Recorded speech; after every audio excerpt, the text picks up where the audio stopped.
uma alegria muito grande poder retornar aqui para falar com vocês e compartilharmos algo da palavra. Estive aqui também no culto das 7 palavras. Teve alguém que esteve aqui no culto das 7 palavras? É um prazer revê-los, poder compartilhar a palavra também. Eu estou aqui para falar sobre esse assunto, uma vez que Deus me deu o privilégio de escrever esse livro. O nome do livro é O Significado do Namoro. Ele foi relançado agora em 2018. Minha esposa fez o prefácio, sinal de que não posso falar besteira, né? Então está aqui para confirmar as coisas que eu escrevi. E é um livro que eu indiquei antes de publicar para vários amigos da nossa igreja. Então, por exemplo, o reverendo Weber Carlos de Campos Júnior, que é um grande amigo, fez o endosso dele aqui no livro. Também o pastor Amauri, que é meu colega lá na igreja presbiteriana da Penha. É um livro que você pode ter acesso ao término do culto, se você quiser. E ele traduz um pouquinho daqui, ou melhor, o que eu vou falar traduz um pouquinho do que está aqui no livro, ok? O texto que eu vou ler para refletir com os irmãos já foi lido, na verdade, pelo nosso presbítero João, mas eu queria reler com os irmãos e sugerir um segundo texto para nós refletirmos. Então, o primeiro é Gênesis 2, 24. Se vocês, por favor, pudessem reabrir aí a sua Bíblia. Gênesis 2, 24. E o segundo texto que nós vamos ler é Provérbios 24, 27. Mas primeiro, Gênesis 2, 24, que é muito simples. É um texto que eu creio que a maior parte dos irmãos conhece. Portanto, deixa o homem pai e mãe, une-se à sua mulher, tornando-se os dois uma só carne. Portanto, deixa o homem pai e mãe, une-se à sua mulher, tornando-se os dois uma só carne. Agora Provérbios 24 e 27.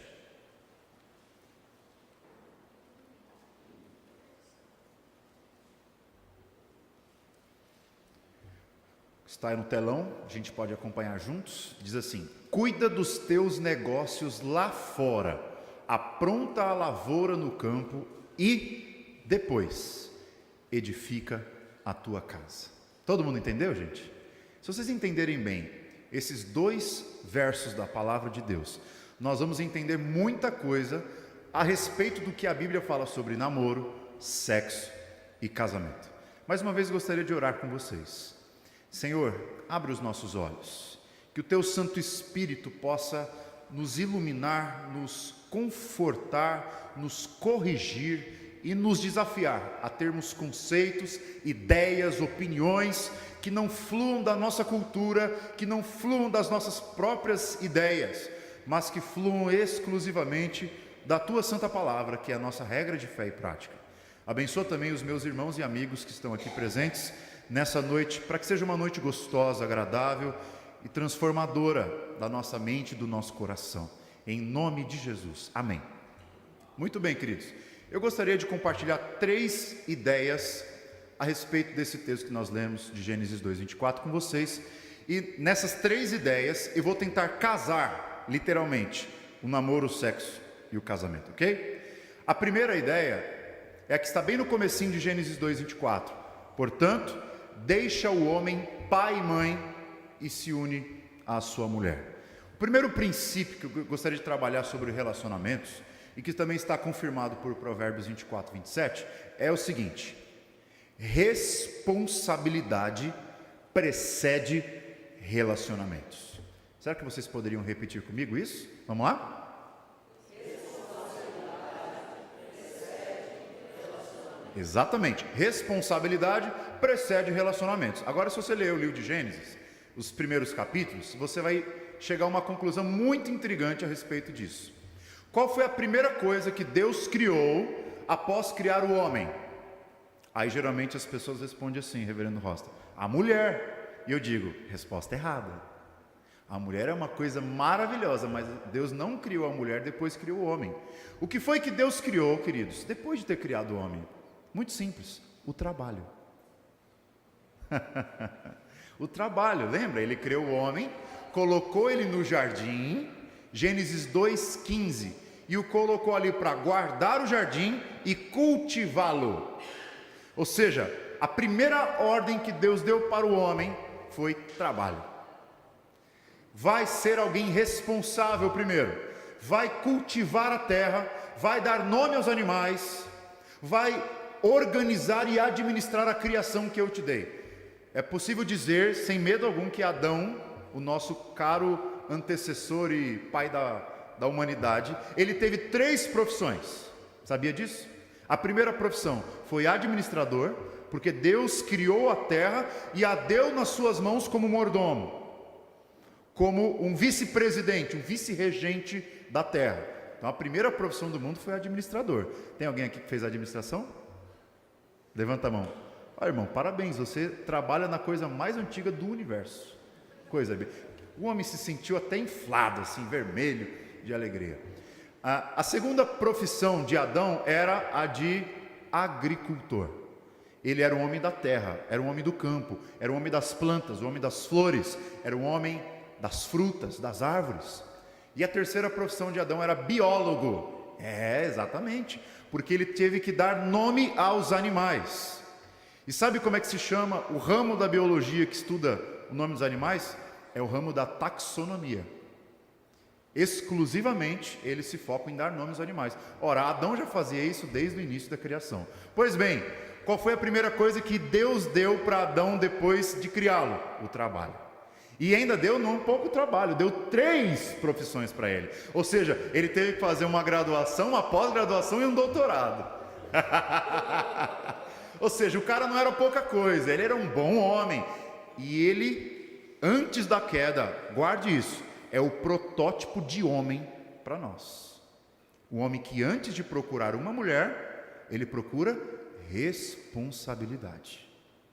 Agora, eu queria falar uma coisa que pode chocar você, pode chocar as meninas, os homens, as mulheres, os mais velhos, mas que não chocaria Jesus. Nenhum homem deveria começar um namoro antes de começar a ter um trabalho. Isso choca você? Isso choca a nossa cultura, concordam comigo? Isso choca os adolescentes, não choca? Isso choca muitos jovens por aí que nunca colocaram a mão na massa, nunca fizeram nada da vida. Mas isso não chocaria Jesus, de forma alguma. Porque Jesus, que não teve mulher nenhuma, antes de começar o ministério dele, trabalhou por 30 anos. Uma coisa maravilhosa que eu aprendi sobre isso nessa semana. Jesus trabalhou 30 anos para ter um ministério de 3 anos. Hoje nós colocamos o cabo no seminário para 3 anos, para ele trabalhar 30. Acho que a gente devia estudar um pouco mais, não é? E antes dos meninos procurarem mulher, eles deveriam trabalhar um pouquinho mais. Mas isso, irmãos, não é algo que chocaria o Deus Todo-Poderoso, porque foi assim que ele fez no começo de todas as coisas. Responsabilidade primeiro, relacionamentos depois. Agora, eu vou dar uma ilustração disso lá na nossa comunidade, porque assim, quando eu comecei a ensinar essas coisas, e esse livro, ele não surgiu assim de uma inspiração telepática e assim, não foi como Chico Xavier fazia as previsões dele. Isso aqui foram anos e anos ouvindo as perguntas dos adolescentes, procurando as respostas no texto sagrado, ouvindo as contra-respostas dos adolescentes e dos jovens e voltando para o texto sagrado e tentando fazer uma convergência de ideias com as perguntas. E aí surgiu o livro. Então ele é bem impactante para um adolescente, tanto confrontando ele quanto ensinando ele. E para o jovem, para o casado, para o pai, que muitas vezes não conhece esses conceitos, que vêm da palavra de Deus. Um exemplo, o menino chegou para mim, 12 anos de idade. Falou, pastor, eu estou vindo aqui na sua igreja, eu gosto muito da igreja. Na verdade ele queria dizer que ele gosta da menina que vai na mesma igreja. Mas enfim, ele disse, eu gosto da igreja, eu venho na escola dominical, eu tenho 12 anos, e não sei o que eu estou gostando daquela menina, eu queria saber qual a dica que o senhor me dá para chegar nela e chamar ela para sair, para namorar com ela. Eu falei, a dica que eu dou para você é trabalho. Ele, não, mas pastor, eu tenho 12 anos, isso é contra o ECA, o Estatuto da Criança e do Adolescente, isso é contra a opinião dos meus pais, Pois é, mas não é contra a opinião de Deus. Então sai da minha frente. E nunca mais pense naquela menina até você virar alguém responsável. E o cara saiu assim, não pastor, mas eu sou um cara responsável, eu tenho 12 anos, eu tiro boas notas e não sei o que, sei lá. Eu falei, fala para mim um ato de responsabilidade que você tem na sua vida. E aí os jovens vão entender. Ele falou assim, eu zerei o God of War 3 vezes. Para quem não sabe, é um joguinho de videogame. 3 vezes, o grande feito da vida dele foi ter concluído aquele jogo tão difícil. E aí eu achei que de 2, 3 semanas depois ele ia parar de gostar da menina, e a verdade é que ele não parou. Aí passou os anos, né? O moleque foi amadurecendo, aí ele fez 15. Minha irmã, meus irmãos, deixa eu falar uma coisa para vocês. Ter 15 anos não significa absolutamente nada, a não ser o fato de você ter 15 anos. Ele chegou para mim e falou: pastor, tenho que te contar uma coisa muito legal. Fiz 15 anos, agora eu posso namorar. Aí eu falei: eu tenho 2 coisas para dizer para você. Primeiro, parabéns por ter feito 15 anos. A segunda é: você continua irresponsável e, portanto, você não tem condição nenhuma de ter uma mulher. Eu falei: mas agora eu tenho 15 anos. Pois é, mas é que na Bíblia não adianta ter 15 anos, tem que trabalhar, tem que ser espiritualmente de alguma forma saudável e tem que ter uma maturidade mínima. Aí o cara ficou bravo comigo, falou: pastor, se eu falar isso para o meu pai, ele não vai gostar, porque eu estudo de manhã e à noite eu fico em casa. E se eu começar a trabalhar, vou ter que trabalhar de manhã e estudar à noite, ele não vai gostar. Eu falei: mas é assim que é, meu amigo, se você gosta da menina, você tem que pagar o preço. E era presidente da UPA. Ah, não era qualquer uma, irmã. Não era mesmo. Então sabe o que aconteceu? Isso era domingo. Chegou segunda-feira, meu telefone toca. Pastor, estou gostando dessas pregações do senhor não, viu? O senhor está falando para o meu filho trabalhar, o menino tem 15 anos, e como é que é esse negócio, pastor? Aí eu perguntei: ô seu pai, quantos anos o senhor começou a trabalhar? Ah, pastor, eu comecei a trabalhar com 11. Falei: isso te fez bem ou te fez mal? Não, fez bem, rapaz. Olha, eu virei maduro, comecei a pagar as contas lá em casa, fiquei um cara mais responsável e não sei o que, foi bênção. Ah, então a bênção que você quer para você, você não quer para os seus filhos. É isso? Você quer que o seu filho vire uma almofadinha? Um bobão? Pastor, deixa comigo. Eu tenho a marcenaria.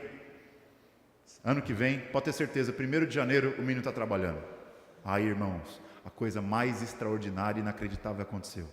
Dia 1º de janeiro de 2016, o menino me posta uma selfie na marcenaria, com a menina do lado. Meu 1º dia de trabalho, estou namorando.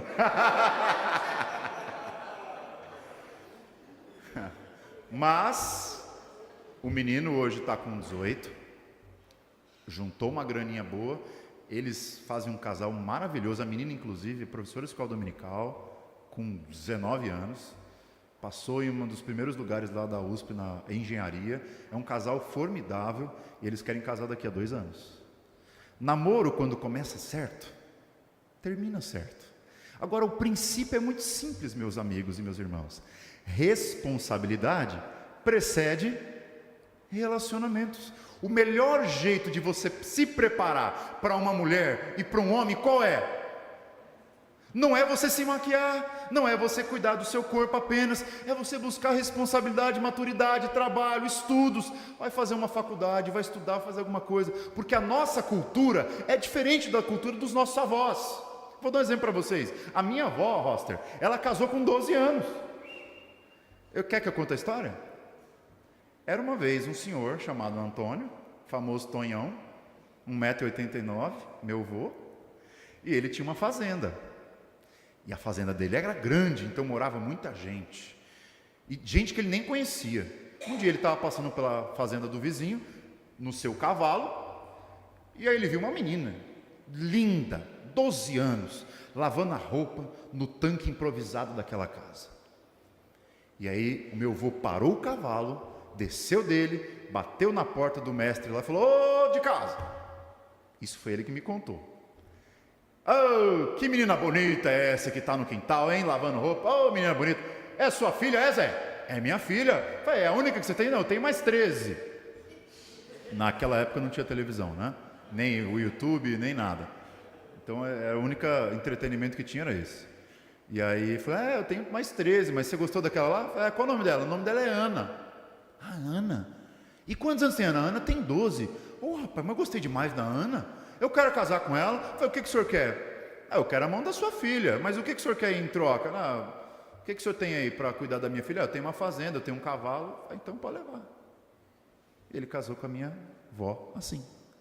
Agora, será que vai aparecer um cara na sua porta aí, ô papai, você que tem uma filha nova, com um cavalo, com uma fazenda? Ele vai aparecer com uma moto. Só que em cima ele é o cavalo. Geralmente é assim que aparece hoje. O cara em cima da moto e ele é o cavalo, porque não faz nada, vive sustentado pelos pais, é a geração dos cangurus. Irmãos, vocês entenderam o que a Bíblia está dizendo aqui? Qual é o princípio do namoro, do casamento, da vida conjugal?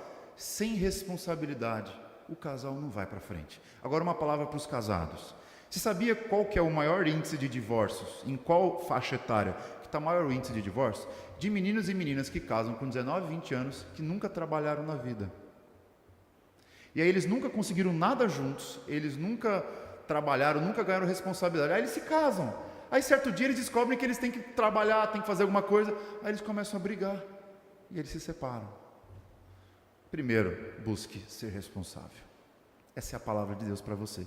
E se você ficar bravo comigo, lembre-se, eu tenho um companheiro aqui do meu lado chamado Jesus Cristo, que me ajuda na briga, porque ele crê em tudo que está escrito em Gênesis 2:24. Amém? Vamos para o segundo princípio. Portanto, deixa o homem pai e mãe, une-se à sua mulher. Vamos focar nesse une-se à sua mulher. Une-se, a ideia ali é de casamento. Porque depois dele falar isso, ele falou: sejam fecundos e multiplicai-vos, enchei a terra. Então, unir ali é a ideia de união conjugal, é uma aliança. E diz mais: une-se à sua mulher, pronome feminino possessivo. Une-se àquela que você pode dizer que te pertença. Como que a gente chama isso na língua portuguesa? Casamento. Não é assim? Unir-se à sua mulher é você unir-se a uma pessoa na qual você poderia pertencer e se fazer um só com ela. Isso que a Bíblia chama de casamento. E é isso que é o segundo princípio daqui do texto. Princípio muito claro. Todos os relacionamentos amorosos devem culminar em casamento. Não existe na Bíblia namoro sem compromisso. Não existe na Bíblia ficada, dar um beijinho numa noite e dar um tchau no dia seguinte. Não existe na Bíblia namoro, relacionamento, qualquer tipo de afeição de um homem para com uma mulher que não seja com o objetivo de um dia culminar em casamento. Esse é o segundo princípio. Ou seja, o que é o namoro na perspectiva cristã? O namoro na perspectiva cristã é um ensaio para o casamento. Eu escrevo aqui na contracapa o seguinte: namoro não existe para beijar e dizer tchau no dia seguinte. No namoro ensaiamos um beijo porque pretendemos beijar para sempre. O namoro não é um fim em si mesmo, não devemos namorar por namorar. Namoramos para casar. O fim principal do namoro é ensaiar bem todos os passos da dança, até entendermos que estamos prontos para dançar com o nosso par para a vida toda. Logo, namoro não é pegar alguém emprestado, é um vestibular para ter alguém para sempre. Isso tudo está inspirado nesse trecho que você acabou de ler de Gênesis 2:24. Une-se à sua mulher. Queira se relacionar com alguém que você vai chamar de meu e ela vai chamar de meu. Uma relação de pertencimento, que é o casamento. Agora, novamente, queridos, será que está na moda namoros curtos com propósitos de chegar ao casamento? Não. O que está na moda? Namoros longos, sem propósito, que depois que você namora 10 anos, você pergunta para o cabra: e aí, cara, vamos casar? É hora, 10 anos? Rapaz, o tempo está passando. Ah, eu não sei se é ela, viu, pastor? Talvez uns 5 anos aí, eu acho que vou descobrir. Recentemente, um amigo que estava namorando 12 anos, disse para mim: pastor, eu terminei o namoro com a menina, porque eu não tenho certeza que ela é a mulher para casar. Eu falei: rapaz, você é burro pra caramba, velho. Com todo respeito, você é um jegue, um animal. Com toda a reverência que há no céu e na terra, você é muito burro, porque você enganou uma menina por 12 anos. E aqui eu vou ressuscitar um amigo meu que morreu, que me ensinou uma frase belíssima: no amor não há complicações. Quando ama, ama. E quando você bate os olhos em alguém e gosta, você sabe que é para casamento. Quando não sabe, quando fica levantando dúvidas demais, olha, ouça Cantares 8, que diz lá: não despertem o amor enquanto ele não quiser. Meu amigo, você não quer, não arruma coisa com gente que você não quer. Sabe por quê? Quando você se junta com uma pessoa que você não quer, Por mais que a pessoa queira muito, você não quer, você vai enrolar, vai cozinhar esse sapo por muitos e muitos anos. E quando você abrir os olhos, você vai perceber que jogou o seu tempo fora e jogou o tempo da pessoa fora. Não, namoro, você tem que começar já pensando em querer chegar no altar. Ah, pastor, está sendo muito radical. Ah, é? Acabou o culto uma vez lá na nossa igreja. Aí eu fui para uma esfirraria comer lá com os meninos. E eu estava numa mesa com um casal. E eles estavam com 19 e o outro estava com 20, provavelmente, se me falha a memória. E aí eu perguntei para eles, olha, como é que está o namoro de vocês? Está tudo muito bem? Ah, pastor, nosso namoro está muito bom, não sei o quê. Falei, aham. E vocês estão pensando em casamento? Claro, pastor, nós estamos pensando em casamento. Olha, nós estamos preparando tudo. A gente vai casar, eu gosto dessa menina. Ah, pastor, eu gosto da menina. Aí eu fiz aquela pergunta que deixou eles transtornados. Eu perguntei, quando? Rapaz, o cara sacou o iPhone do bolso, abriu no aplicativo da calculadora e começou a fazer umas contas na minha frente. Falou, pastor, eu estou com 20 anos. Se tudo que eu estou planejando der certo, quando eu tiver 35, eu peço a mão dela em casamento. Aí eu disse para ele, olha, nessa hora eu queria muito ser o pai dela, porque ia ter permissão bíblica para cometer pena de morte. Eu estou defendendo a causa da minha família. Isso é lesa pátria, velho. Que é isso? Eu saí daquela mesa transtornado. No dia seguinte, a menina percebeu que eu estava bravo. Ela me ligou, chorando. Pastor, você viu o que ele falou, pastor? Eu falei, o que ele falou? Ele falou que quer casar comigo com 35, vai demorar demais. Eu falei, você quer esperar isso tudo? Eu não, pastor, eu quero casar, eu quero ser mãe. Se eu esperar tudo isso, eu vou ter filho com 40, pastor, não quero não. Oh, tem dó, eu quero ver meus netos. Ah, o que você vai fazer? Ah, não sei, pastor, eu liguei para o senhor para isso. Falei, olha, pensa bem no que eu vou te responder. Ah, eu acho que o senhor quer que eu termine. Eu, não, você que responda aí, meu. Depois sombra o pepino para mim, eu não quero ficar com essa bucha não. O que uma pessoa de Deus tem que fazer com um cara que quer casar com você depois de 15 anos? Já tendo namorado 2. Pastor, acho que a gente termina, né? Falei, então faça isso. Já que é a sua opinião. Aprendeu como é o aconselhamento? Então faça isso, cara. Ô, menina, faça isso. Aí sabe o que aconteceu? Ela terminou com o menino. E o cara saiu da igreja. E o cara não olha na minha cara. Culpa dele, azar dele. Quem está perdendo é ele, não eu. Aí sabe o que aconteceu? Deu 6 meses a menina sozinha, na igreja, adorando a Deus, trabalhando, se desenvolvendo na faculdade. Encontrou um cara top, tampa, trabalhador, crente, responsável. Não tinha as curvas do outro lá. Não era playboyzinho igual o outro, mas era um cara crente, responsável. Deu 2 anos de namoro, eles casaram. Aí chegou no dia do casamento, ela me ligou, falou, pastor, eu queria falar um negócio com o senhor. Eu falei, o que foi? Olha, se não fosse aquela ligação, talvez eu estaria namorando com aquele menino e não estaria nem perto de chegar no casamento. Muito obrigado. Aí eu te pergunto, irmão, onde é que está aquele rapaz até hoje? Está enrolando uma menina por 8 anos, sem perspectiva de casamento. Agora olha para minhas meninas, se você é solteiro, está aqui hoje à noite, se você conhece um cara que é assim como esse, sabe como é que a gente chama um homem desse? Banana. E sabe o que é uma banana? É um homem amarelado, mole, com uma casca fácil de arrancar, um homem que não é para você. Então se você não quer ser um banana, e nem quer, você mulheres, casar com banana, caia fora. Você que é pai, tem filhos adolescentes, jovens, eles vão te perguntar uma vez, gostou daquele cara, pai? Olha, banana aqui em casa não entra, a nossa genealogia não pode ter banana. Então, irmãos, muito cuidado, o mundo sobra banana, mas homem crente, trabalhador, esforçado, é muito raro, tem que garimpar muito bem. E graças a Deus que a minha esposa fez uma ótima escolha. Casou com um cara que não é nem um pouco banana. Sabe por quê, irmãos? Aqui eu não é honra pessoal, não, é verdade. Eu, quando pedi para ela para sair, primeira vez, eu lembro como se fosse ontem, irmão. Lembra quando o seu velho aí te chamou para sair?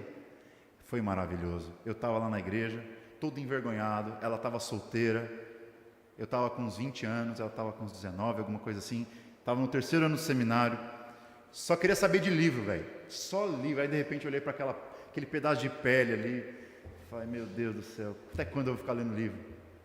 Até quando eu vou ler Calvino? Eu lembro que eu cheguei para ela e falei assim: olha, você quer sair comigo? O que você tem para fazer amanhã? Não faz nada, quer sair comigo? Quero. Ah, é? Para onde? Ah, você escolhe. Ah, para um restaurante italiano? Tá bom, eu quero. Que horas? 7 no shopping? Tá bom, tchau. Ela foi pro lado dela, eu fui pro meu.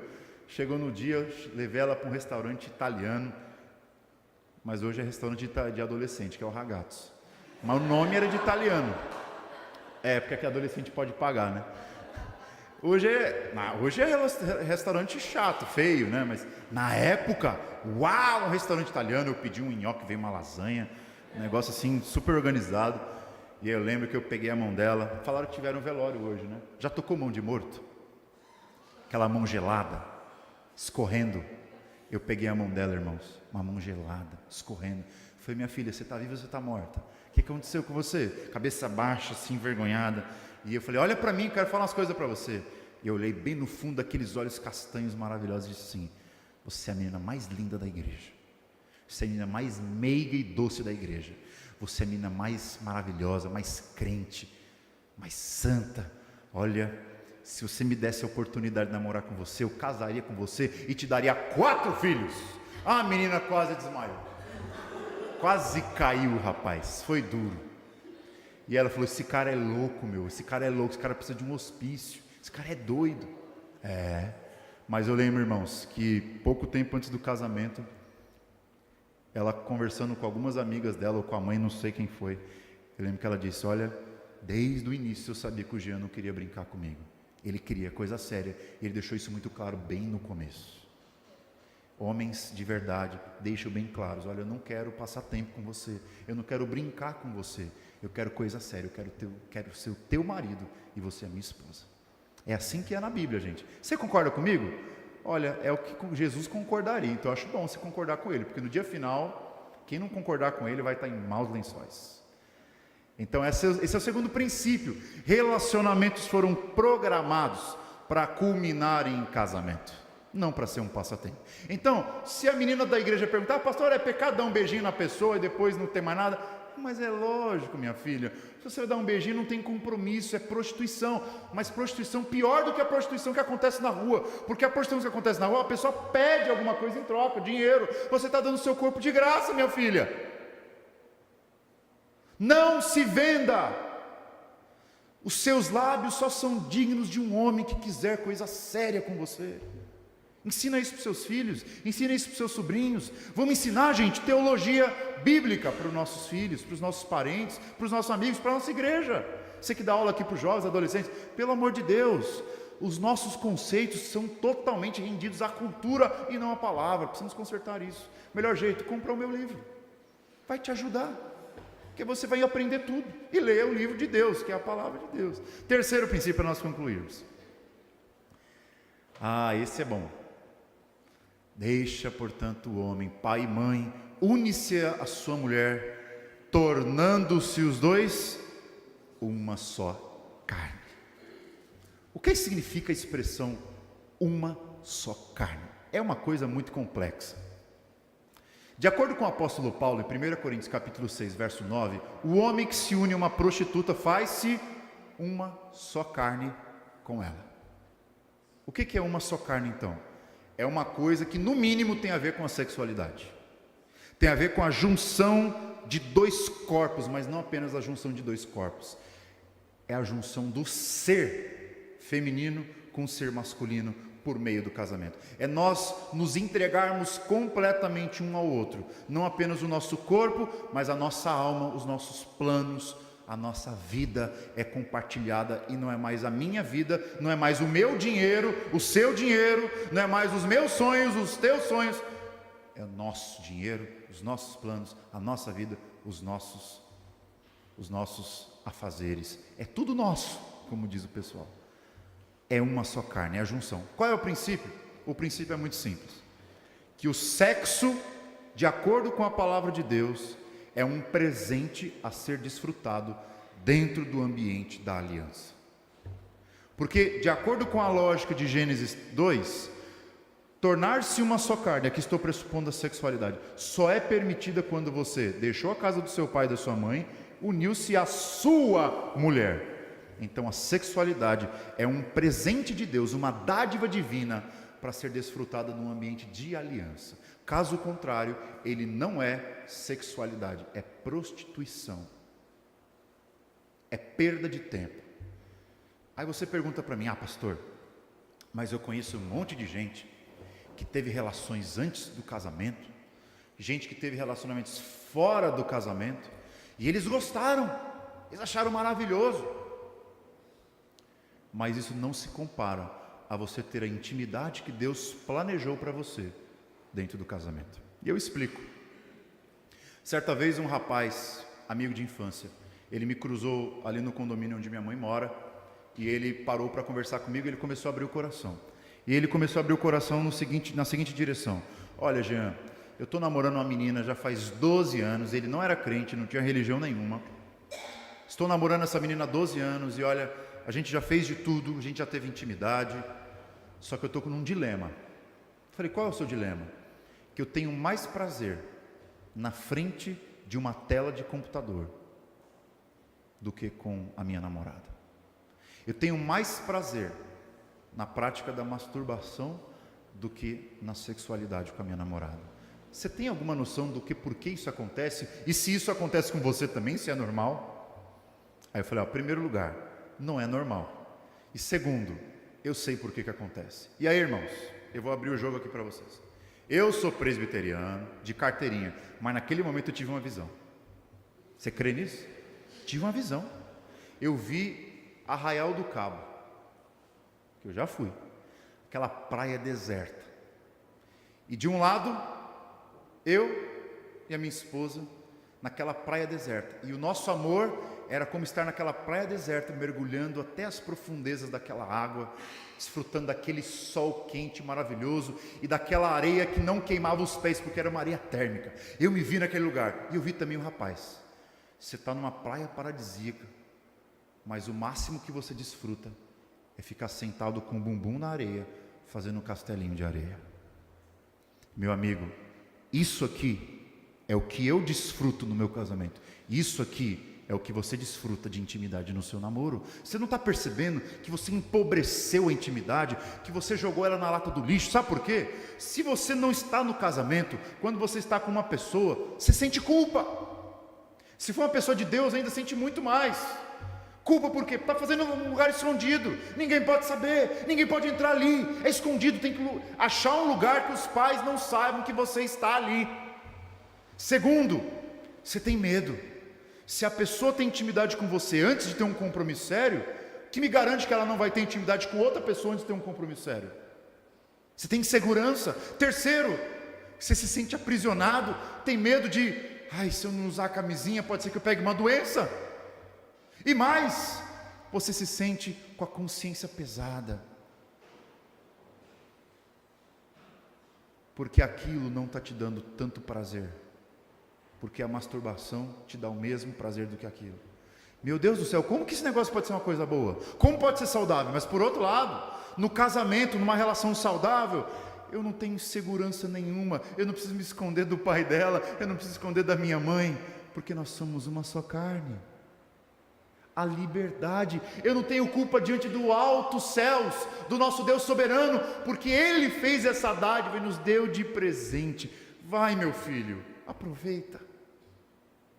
Gênesis 2, diz lá: sede fecundos, rapaz, multiplicai, enche a terra, desfruta, cantares, cheio de textos, falando da nossa intimidade. Isso é uma bênção no casamento. Eu não tenho culpa nenhuma no meu coração diante de Deus, pelo contrário, Deus me ensina a desfrutar a vida, e uma das formas que Deus me ensina a desfrutar a vida com prazer é no casamento. Eu também não tenho segurança de que ela vai me trair, porque nós estamos juntos, nós nos amamos, e nós estamos fazendo isso dentro da aliança. Eu não vou ficar comparando uma mulher com a outra, porque eu só tive uma mulher.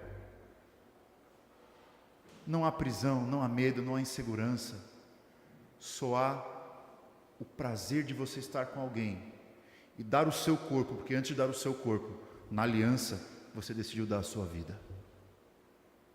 E o Dr. Tim Keller diz uma coisa no livro dele, O Significado do Casamento, que eu acho fantástico. Ele diz que o sexo É a melhor maneira de Deus nos ensinar a nos entregarmos uns aos outros em amor. Porque quando nós temos a relação sexual, nós não apenas estamos entregando os nossos corpos, nós entregamos os nossos corpos, porque um dia decidimos entregar a nossa vida um para o outro. Por isso que no casamento é muito melhor. É muito melhor. Eu não preciso me esconder, eu não preciso ter culpa, eu não preciso ter insegurança. Eu tenho plena liberdade de que o que Deus me deu é para a glória dele e para a minha alegria. Irmãos, mas será que as pessoas da nossa igreja têm experimentado isso? Aqui no livro eu trago uma pesquisa que fizeram com jovens evangélicos de várias denominações.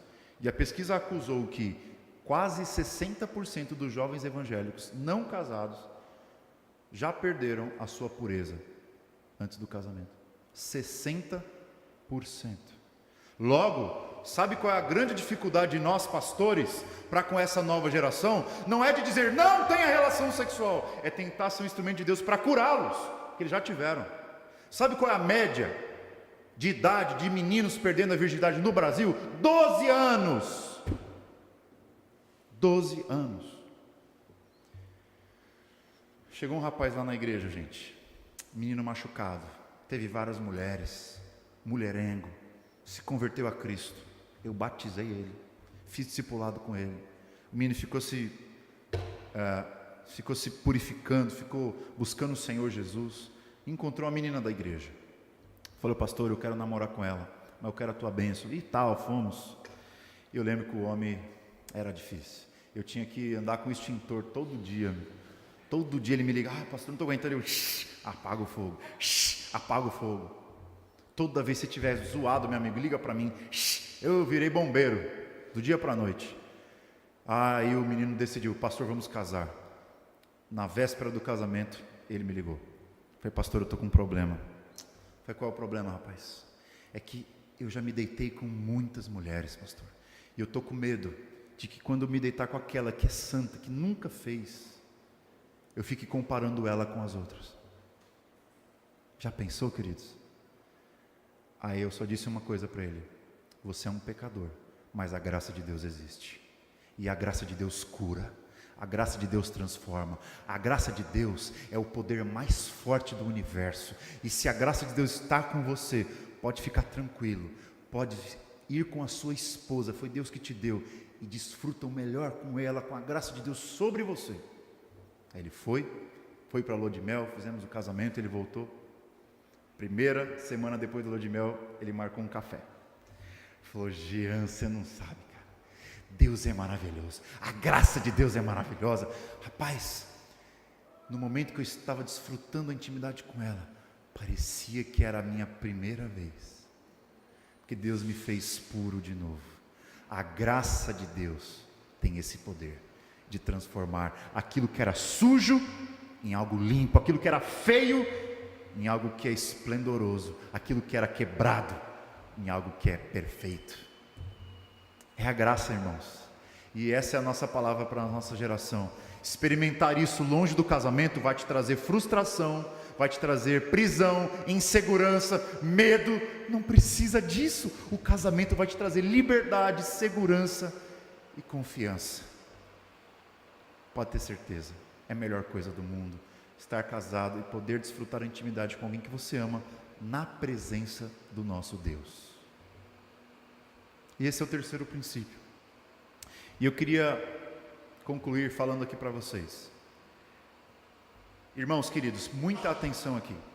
Se nós, sociedade brasileira, vivermos esses três princípios, Roster, de buscarmos responsabilidade, depois relacionamento, de todos os relacionamentos serem projetados para o casamento e de desfrutar da intimidade do sexo apenas num contexto de aliança, essa sociedade seria uma sociedade transformada.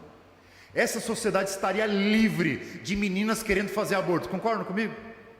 Não haveria necessidade de fazer aborto para meninas que desenvolvem a sexualidade dentro do casamento. Não haveria necessidade de mães solteiras criarem os seus filhos longe dos pais, que esse é o problema dos nossos contextos familiares. Sabia que 60% das famílias brasileiras são famílias de mãe e filhos? E aqui vocês estão diante de um cara que viveu essa realidade. O meu pai me abandonou quando eu era um bebê. e deixou para minha mãe criar sozinho. E minha mãe arregaçou as mangas e foi trabalhar em 3 empregos, fazendo o papel de homem e mulher ao mesmo tempo dentro de casa. Mas não seria necessário se aquele homem, que se chama de nome de meu pai, fosse homem de verdade.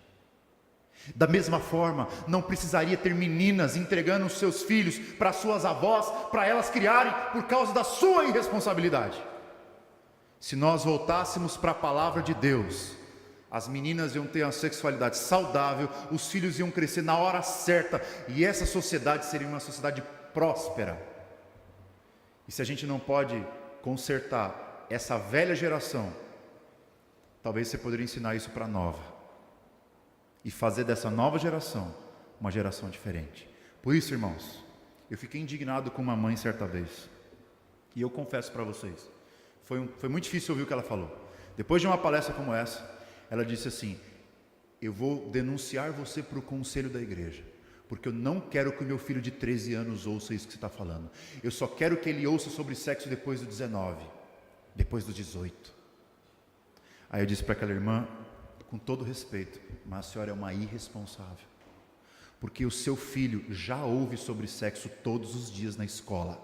Ele ouve do professor dele, ele ouve dos amigos dele, ele ouve da televisão, ele ouve do YouTube, ele ouve da cultura que está ao redor dele, e a senhora não faz absolutamente nada, e ainda quer impedir que eu te ajude.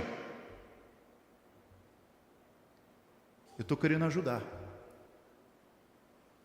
A gente precisa, igreja, mães, pais, filhos, jovens, adolescentes, precisamos entender, essa é uma questão seríssima. O apóstolo Paulo diz que os pecados que nós cometemos contra o corpo, eles são multiplicados por 2, porque além de maltratar o próximo, eu maltrato a mim mesmo. Se nós não soubermos a hora certa de termos os nossos relacionamentos, nós vamos estragar a nossa vida, estragar a vida do outro e da sociedade. Mas ainda bem que há esperança, porque a palavra de Deus é viva e eficaz. E se você sair daqui dessa noite com esses 3 conceitos na sua cabeça, não fique com eles para você, compartilhe.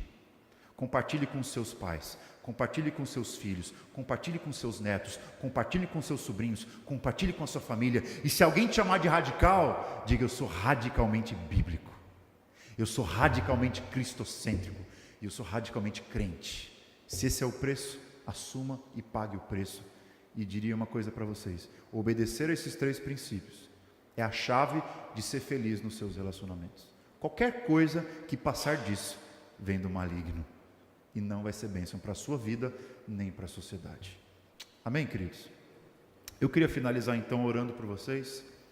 Se você tem uma pessoa, um amigo, um parente, um familiar que está vivendo uma crise relacional, seja ele novo, seja ele adulto, eu queria que você intercedesse por ele agora, e para que você, se possível, trouxesse uma palavra para o coração dele, porque Deus não te faz apenas um receptor da palavra, mas um embaixador da palavra, alguém que vai levar e proclamar a palavra em lugares que ela não tem sido proclamada. Baixe a sua cabeça, feche os seus olhos e interceda por esse nosso país, interceda pela nossa cidade, interceda pelos nossos filhos e crianças que estão nas escolas, ouvindo tudo aquilo que não presta, interceda pelos adolescentes e jovens que estão num quarto agora fechado, assistindo vídeos e mais vídeos no YouTube, que só estão discipulando eles a serem filhos das trevas. E faça alguma coisa para essa glória da palavra, esses ensinamentos tão preciosos chegarem até os ouvidos deles.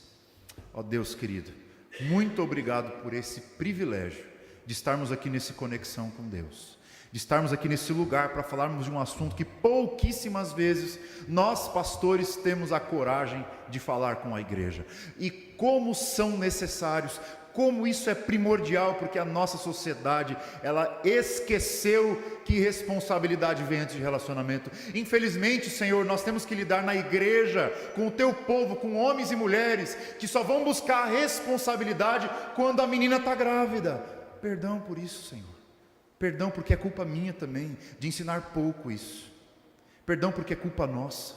Que possamos abrir a nossa boca e ensinar sem medo, sem maquiagem, qual é a vontade do Senhor para o teu povo, e assim o teu povo seja a luz do mundo, e essa sociedade possa brilhar a tua glória, e possam conhecer o Senhor, e possam ter uma conduta ética um pouco melhor. Ó Deus, eu oro pelas famílias dos meus irmãos aqui. Se tem alguém, Deus, numa crise, enroscado em imoralidade, enroscado em adultério, enroscado em qualquer tipo de coisa que falsifique a tua vontade para os relacionamentos, em nome de Jesus, vai até esses corações, quebranta eles e pavimenta o coração deles para ouvir uma palavra de um parente que está aqui hoje, para que essa palavra chegue até ele e transforme também os seus corações.